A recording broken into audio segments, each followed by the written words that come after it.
Saban hari, kehidupan kita dipenuhi dengan kesibukan, menjalankan tugas dan tanggungjawab. Memenuhi keperluan hidup yang sentiasa berubah mungkin menyebabkan tekanan mental atau stres jika kita tidak bijak mengendalikannya.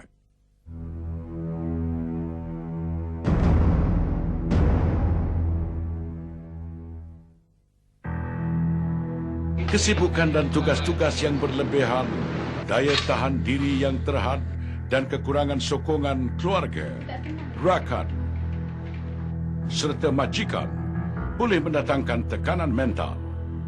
Ini ditambahkan pula dengan persekitaran yang tidak selesa dan tenteram. Di tempat kerja pula, kita terpaksa berhadapan dengan suasana kerja yang pastinya mencabar. Tekanan mental yang terjadi boleh mengganggu prestasi dan produktiviti kerja. Memenuhi permintaan dan kepuasan orang ramai misalnya, boleh merupakan suatu beban sekiranya ia tidak ditangani dengan wajar. Masalah rumah tangga, menghadapi kerenah anak-anak dan menjalankan tanggungjawab rumah seharian, menambahkan lagi tekanan mental yang dialami.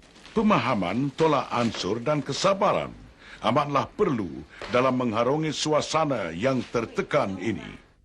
Apabila tekanan mental atau stres sudah memuncak di dalam diri, seringkali ia akan mencari jalan keluar, selalunya dalam bentuk tindakan atau perlakuan yang mengikut emosi. Antara gejala tekanan mental adalah merasa cepat marah, sentiasa cemas dan bimbang, mudah letih dan tidak bermaya, kurang daya tumpuan, fikiran bercelaru, sering sakit kepala, sakit gastrik, sakit-sakit sendi, penggunaan alkohol atau ubat penenang yang berlebihan, hilang selera makan atau makan berlebihan, mengalami masalah gangguan tidur, kecenderungan bertindak secara melulu. Perlukah ini berterusan? Dalam menangani tekanan mental, langkah pertama yang perlu diambil adalah menyedari adakah kita mengalami stres. Selanjutnya, mengenal pasti apakah punca stres kita. Untuk mengelakkan diri kita daripada mengalami tekanan mental atau stres yang berlebihan, kita harus mengambil tindakan bijak dan sesuai untuk menanganinya melalui pelbagai cara. Meningkatkan kemampuan menyelesaikan masalah melalui pembelajaran dan berbincang dengan orang yang dapat membantu. Mengendalikan emosi dan kemarahan secara terkawal dan matang. Dapat menerima kelebihan dan kelemahan diri sendiri tanpa membanding dengan orang lain.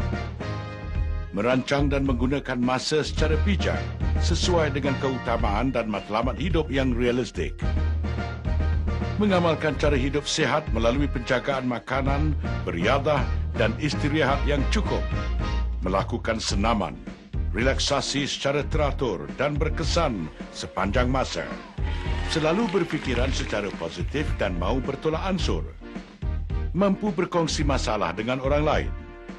Meningkatkan amalan kerohanian dan mampu menghadapi cabaran atau masalah dengan kesabaran. Semestinya kita tidak boleh lari dari stres atau tekanan mental. Stres yang sederhana adalah baik dan membuat kita cergas dan merasa bermotivasi. Tetapi tekanan yang berlebihan jika tidak ditangani dengan baik boleh mengganggu kebahagiaan dan kesejahteraan hidup. Jika ini berlaku, kita seharusnya berani meminta bantuan dan sokongan dari orang lain. Sekiranya kita mampu mengendalikan stres, kita akan berjaya hidup dalam masyarakat yang harmoni, bertimbang rasa dan saling hormat-menghormati. Tangani stres dan kita akan mampu menyahut cabaran kesihatan mental di ala ban.